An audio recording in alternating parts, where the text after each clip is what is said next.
My introduction to Islam, first and foremost, came from Muslims.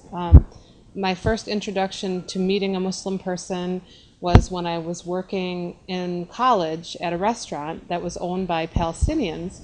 And a lot of the waitresses, I was a waitress, we were Americans, and then a lot of the pizza drivers and the owners were Arab Muslims. And I thought to myself, wow, look at these gentlemen. They when they laughed from the bottom of their heart. They shook their hands with each other, just their rapport and the way that they were with one another.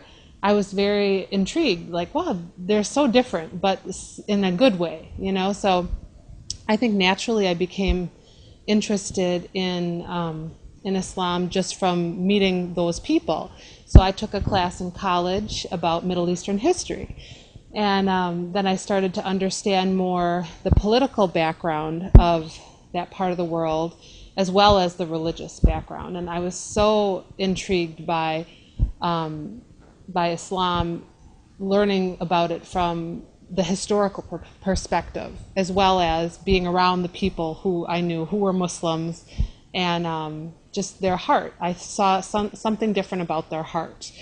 And then at the same time, I got a lot of help with my class from my future husband, the gentleman who became my husband in the future.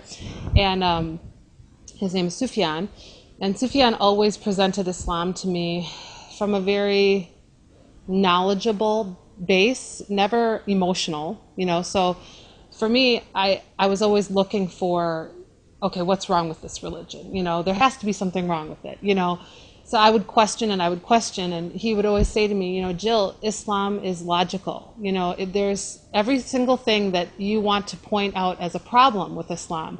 Why do women have to cover their hair? Or, why did men take more than one wife? He would always have the logical explanation for it. And, learning the logical explanation for these stereotypical problems that I think Westerners see with Islam, when you learn the history behind it or the reasoning behind it, you cannot argue. You have to, in fact, it was the opposite. You see the beauty behind it, especially, like why the Prophet ﷺ, why he took the wives that he took.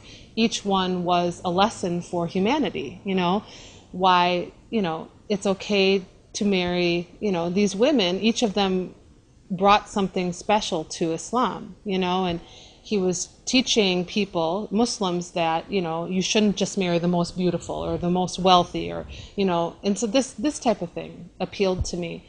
So in the future, for me, Islam was a gradual acceptance. I wasn't the type of person who would just accept it blindly. I needed to study it on my own, and alhamdulillah, my husband was a good teacher for me. But beyond my husband, I would take classes, and I think also becoming friends with other Muslim women and eventually attending the halaqah that I go to. I think for me, it became fully embracing Islam was a journey for me. And I have not fully arrived, but I think that, again, in Islam, you never do fully arrive. Islam, for the rest of your life until the day you die, inshallah, you'll be progressing and learning, and, but that's kind of the short of how I became a Muslim.